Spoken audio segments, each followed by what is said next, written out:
Hello and welcome to CrossTalk, where all things are considered. I'm Peter Lavelle.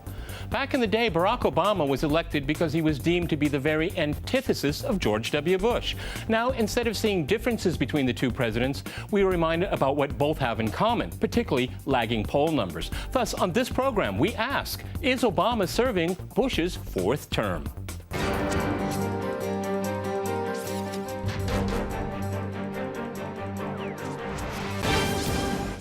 To cross-talk the presidencies of George W. Bush and Barack Obama, I'm joined by my guest, Austin Petersen in Washington. He's the CEO of Stonegate and editor of thelibertarianrepublic.com. Also in Washington, we have Daniel Faraci. He is the director of grassroots political consulting. And in Phoenix, we cross to Kimberly Amadeo. She is the president of World Money Watch and author of Beyond the Great Recession. All right, crosstalk rules in effect. That means you can jump in anytime you want. Kimberly, you got up earliest for this program, and I like to go to the person that got up earliest. So, Kimberly, simple question. Is Obama serving George Bush's fourth term? Not in any way, shape, or form. The most important difference between George Bush and Barack Obama is, and you're going to laugh at this, but it's really true.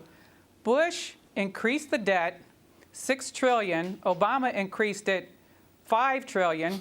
And the reason that it's worse under Bush than it was under Obama is because Bush had a small recession in the beginning of his term, but in his second term, the economy was booming. And that's when you want to cut the debt.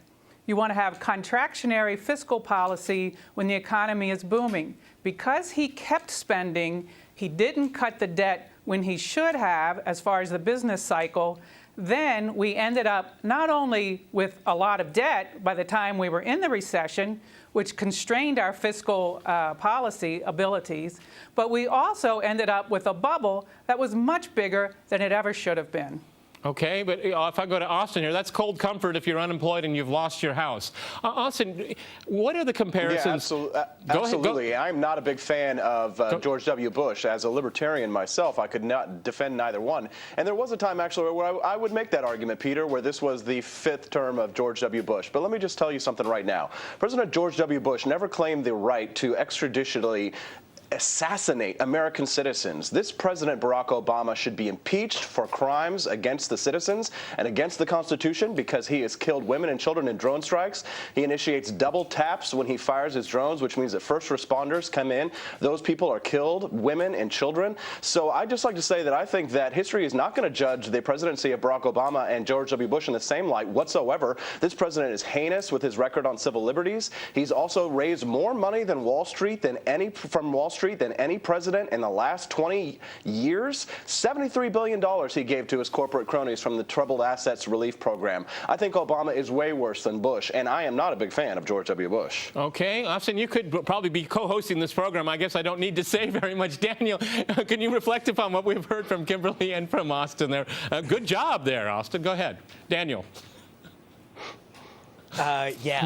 There is no compare and contrast between either president whatsoever. Besides having a spending problem, I completely disagree with Kimberly's statistics. This president currently has spent and ballooned the debt and deficits out of control more than all presidents combined.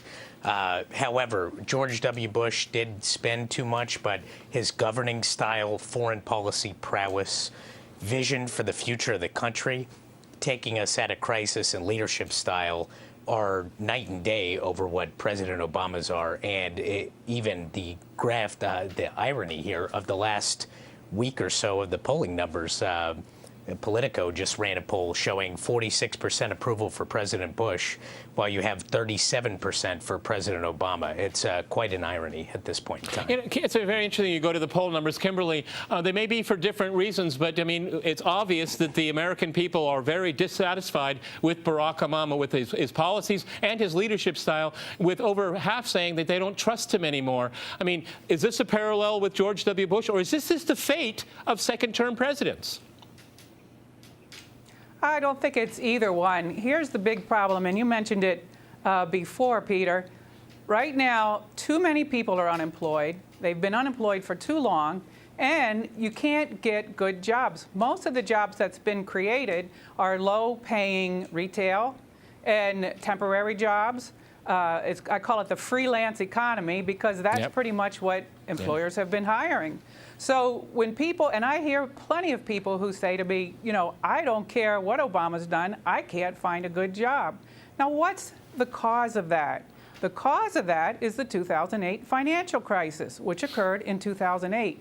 That's when we were that close from the entire global economy falling apart. And we have not yet recovered from that. And to me, that's the biggest issue that most Americans care about. Look at retail spending as we're coming into the all-important Christmas season. Just about every, even Walmart is reporting lower earnings that they're expecting. Every retailer is worried, and it's because there's no demand. Demand, we were doing pretty well for the last couple years, but now it has fallen off the cliff. And I don't care what you do with monetary policy. She's absolutely right. I mean, look at small business policy. Kimberly, I don't mean to cut you off, but you're absolutely right. I want to tell you, because Barack Obama has passed 11,327 pages of new regulations that have been added during his presidency. 46% of employers are afraid of hiring because of the policies of this president right now. And remember, George W. Bush never tried to take over the healthcare system, right? Barack Obama has tried to take over 1/6 of the United States economy. If you took the healthcare system out and just had it as its own economy, it would be the 6th largest economy in the world. And Barack Obama has tried to socialize it in the strangest way possible by giving money to big corporations. So this sounds like corporatism to me, my friends. It's not really a continuation of George W. Bush, because Bush never tried to take over the healthcare system, and Bush didn't take 50 to 75% of the 14 million consumers who are buying insurance out of the market and destroy their health insurance policies. The woman that the president trotted out in the Rose Garden as the great success, this California woman who was going to be able to have Obamacare, she thought she was going to have to pay $130 a month in premium. She's going to have to pay $637. She's a single mother, and she will get no tax credit. This is your food stamp president brought to life. So there's no comparison here whatsoever. Okay, well, maybe there is, Daniel. I mean, I want to get back to you. Okay, Kimberly, Kimberly, go ahead. I'd like to get to the first point. Go ahead, you can jump in. This is CrossTalk. Go ahead. We'll go to Daniel in a second. Go ahead. Yeah, I'd like to get back to the first point as far as job creation. Let me tell you, and I've been in the business community for 20 plus years, if there's demand, I don't care how many regulations you have, if there's demand, employers will hire people to make sure they're producing enough product so they can make profit.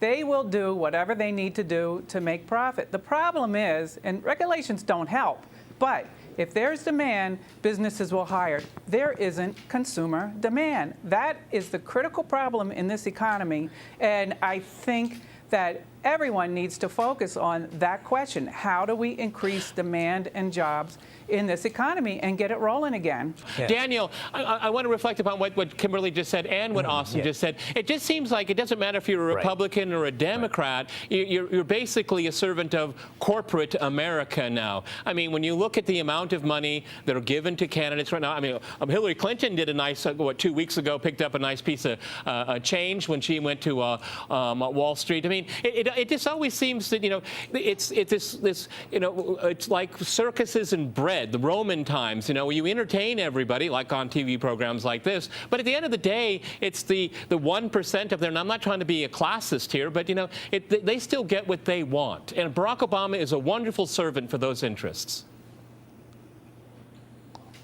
Yeah, and let me take just a little chunk of the earlier point, a hybrid between Kimberly and Austin, and then let me get to the money part. Make this as brief as I can. First, everything leading up to 2008 was a great catastrophe, but everything leading up to 2008 is why we're in the economic crunch we still are in today, on top of Austin's point of the president looking to take over 1/6 of the U.S. economy in healthcare, which further, and all the other steps he took, from cash for clunkers, bailouts of the banks, bailouts of the auto industry, et cetera, et cetera. But the size and scope of the federal government in the United States is out of control. Our debt can't even close to be, fathomed or being paid off. And the federal government literally is one of the strongest sectors of job growth in the country, even with this fiscal picture being what it is. But both parties lack a growth message focusing on reforming our entitlements, streamlining our tax code, and getting back to a fair regulatory environment. So that's a simple economic picture.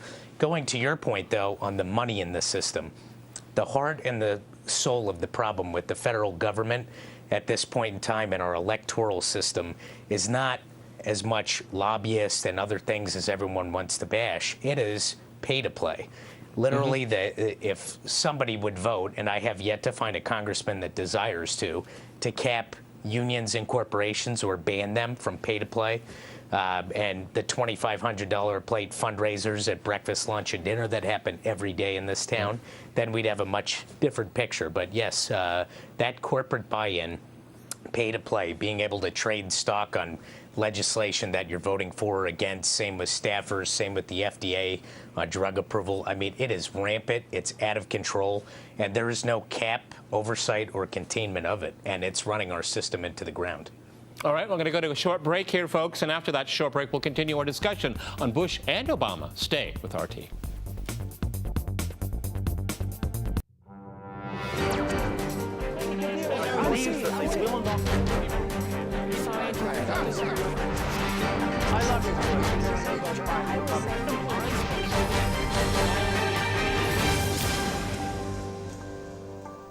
Welcome back to CrossTalk, where all things are considered. I'm Peter Lavelle. To remind you, we're discussing the presidencies of George W. Bush and Barack Obama.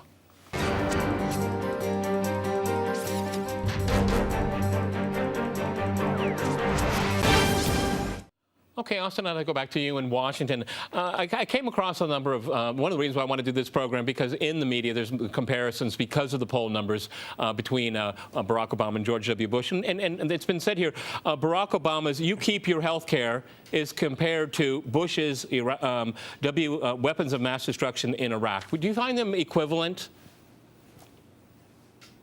Not necessarily, because I think that George W. Bush is someone who was probably more led astray by the neoconservatives in his cabinet. He doesn't strike me as the type of sort of evil plotter that a lot of people assumed him to be. Remember Donald Rumsfeld, Dick Cheney, those people had been in the government for years before George W. Bush ever was the governor of Texas. So I would like to say that if you're looking at the two presidents and their statements, one about health care, the other about Iraq, George W. Bush was probably based on false intelligence, and Barack Obama, he's either an idiot or he definitely lied, because there were plenty of briefings that showed that there were tons of people who were going to lose their health care plans, and the president either did not read his own bill, or he directly lied to the people about what was in it. So we had to pass the bill to find out what was in it. Now we know what was in it, and we see that 50 to 75% of people who are in the private insurance markets are going to lose it. So I actually do, if I had to look at these two presidents in comparison, I would say that I wouldn't really choose either one. But if you look at the poll numbers, you see that no president whose poll numbers have tanked in the second term have made a recovery. And that's in contrast to Presidents Bill Clinton and Ronald Reagan, who their second term poll numbers actually went up. So I really don't think there's any comparison. The United States has been in a lot of trouble for the last 20 years, and we're going to have to figure out some way out of it that has to do, I think, with more libertarian policies, because the American people are just not going to accept this kind of failure and lies from our commander-in-chiefs anymore. Okay, Kimberly, I mean, what we heard there from Austin is that either Barack Obama's a liar or he's an idiot, or maybe both. People do say that about George W. Bush as well, but for different reasons. Yes, I'm not going to do a character judgment on either one of our presidents, if only in respect to the office. However, I do want to raise the point that Bush did, in response to 9/11, which was a terrible tragedy, he created the war on terror in reference to the Iraq war. And this created added 1.5 trillion to the debt over the next 10 years, just in contingency spending. He took the debt, and before the war, his debt budget deficit was about $250 billion a year, and he doubled that to $500 to $600 billion a year just on defense spending. So again, that was a big error. And I like to take things from the big picture and look at how does it affect the average person. And that debt, as we came into the recession, once again, hobbled us from being able to spend now. We're still in the expansion phase of this recession that we got over in 2009, but we're still in the expansion phase, and we can't quite push to the next level because of constrictive fiscal policy or austerity measures that are coming out of Congress right now. Okay, Daniel, again, I'm going to go back to the... Kimberly, one of the things that liberals never like to talk about is the civil liberties track records between the two of these people. And you like to talk about how much Bush spent on the Iraq war. But what you don't like to talk about is how Obama said that he was going to close Guantanamo Bay, and he didn't do it. So was he a liar or was he ignorant? And let's also talk about the National Defense Authorization Act, where Barack Obama gave the military the power to detain American citizens without a trial. What about life, liberty, and the pursuit of happiness without due process, Kimberly? We can talk about money here all day, but what nobody's talking about is what a tyrant Barack Obama is on civil liberties. Way worse than George W. Bush ever was. Okay, Daniel, I want to go to Daniel first. I'm basically agreeing with Austin. Is Barack Obama just a continuation of George W. Bush? Bush, because you have the capture, the neocons, you have the security forces, you have the military have captured the presidency. Again, it's an empty suit on all of the issues that Austin just mentioned here, because we had torture under George W. Bush, and now we have drones, and we have kill lists. And what I'm getting at is that maybe not the defamation of either person's character per se on this program, Daniel, but the capture of the presidency itself by these other forces that are never elected by anyone. Well, your last question and this coincide to each other in that both of these presidents had vastly different intents. George W. Bush went through 9/11, which was just a catastrophe beyond words, and did create Homeland Security Department, Guantanamo Bay, things like that. But that was the thing I'll excuse him on. It was a presidency and a country in crisis on how to deal with this catastrophe and this first attack on our soil since Pearl Harbor. Compare that to President Obama, who has just ballooned this federal government out of control every single step he possibly can. Austin touched on the NDAA, surveillance on Americans, and you can't even have a website for them to enroll in this monstrosity of Obamacare. The NSA problems all over the globe. There's just so many patterns and examples time and time again that I think the intent of both of these presidents was very, very different on this point. But on top of that, when you compared the Iraq and the I can't remember the misleading statement of the president. Oh, if you like your insurance, you can keep it. I think there's a very different as well. I agree with Austin in that President Bush was misled by some in the intelligence community from all over the world. We had Italian, Australian, African intelligence services all coalescing upon the point that Saddam had these weapons. But and the comparison being for President Obama, this is a pattern of misleading statements, misleading policy onto the American public with no accountability of himself or anyone in his office, whether it be healthcare, the IRS, Benghazi, to anything that happens. There is no accountability, and there is a pattern of misleading the American public time and time again. Fair enough. There's a pattern, though, but under both presidencies, and this is what I'm getting at, is because we have a presidency that is an office in the United States is being captured by these special interests outside. And, it could be healthcare, it could be defense, it could be intelligence, it can be finances, Wall Street. And this is what I think really gets to the point here, is that, Kimberly, I mean, the power of the presidency to be able to push through an agenda if you're under capture in the first place. Well, I think that President Obama right now is under capture from the Tea Party Republicans in Congress, because they came into power in 2010. In 2011, he tried to put forward the American Jobs Act so that we could continue to hire people, which I'm getting back to jobs because that's what most people care about, especially if you don't have one. And what did we get from the Tea Party Republicans? Let's shut down the government and have the government not pay its debt, which was very damaging. Last year we had the fiscal cliff. This year we once again shut down the government. This is all the Tea Party Republicans. It's something that they say we're proud of. This is something we need to do. No matter what your political persuasion is, those measures from an economic perspective, let me finish my sentence, please.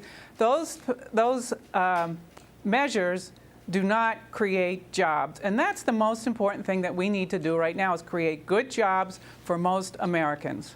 Austin, you want to jump in there?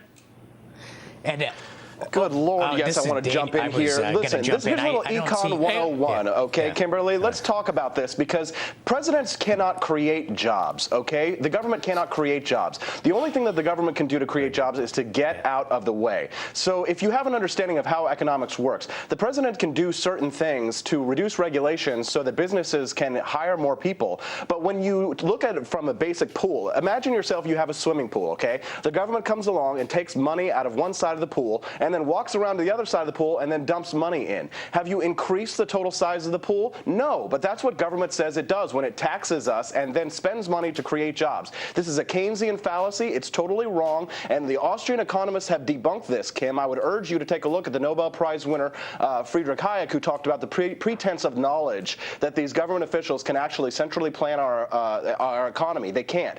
The more the planners try to plan, the more difficult planning becomes for the individuals. You've got to understand that basic economic concept. All right. We will never have. We're running out of time here. I want to ask everyone the same question. I want to first go to Daniel. Is Brand Obama toxic now politically?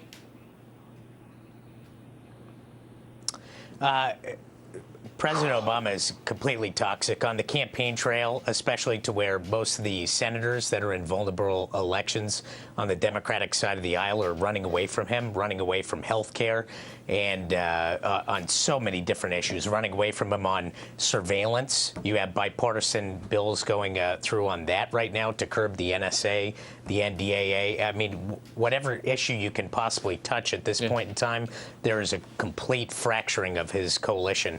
I also want to touch real quickly this past quick debate here. I agree with Austin. The president, the Congress, the federal government does not create jobs in the economy. They've removed predictability for businesses that project 5 to 10 years out with overregulation, heavy taxation, and all these little gimme cookie-cutter jobs programs that are nothing more than little stimulus here or there for select constituencies that are involved in pay-to-play. And the House Republicans, while they may have not strategically done the right thing on the shutdown, thank God they're there, because we've seen the stains of a supermajority on the other side already with Obamacare, NDAA, NSA, and all these other adverse policies in this country. Okay, Kimberly, I want to ask Kimberly, is Brand Obama toxic for the United States? And I'm thinking of midterm elections, obviously. No, not at all. I think that when history looks back on this president, they'll find that Obamacare ranks right up with Social Security and Medicare as something that helped millions of Americans actually get preventative care and lower health care costs in the long run. Okay, Austin, you want to reply to Kimberly there, and then is Brand Obama toxic? Go ahead, 1 minute, go ahead.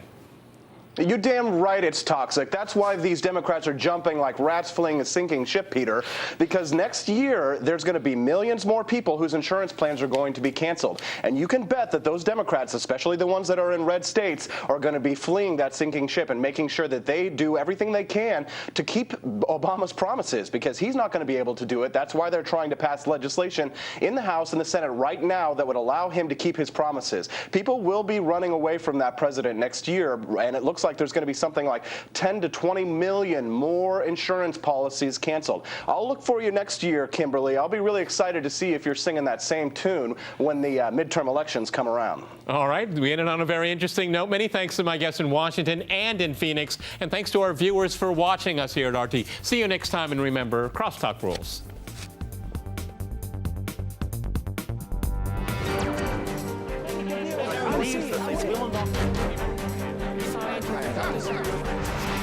I love you.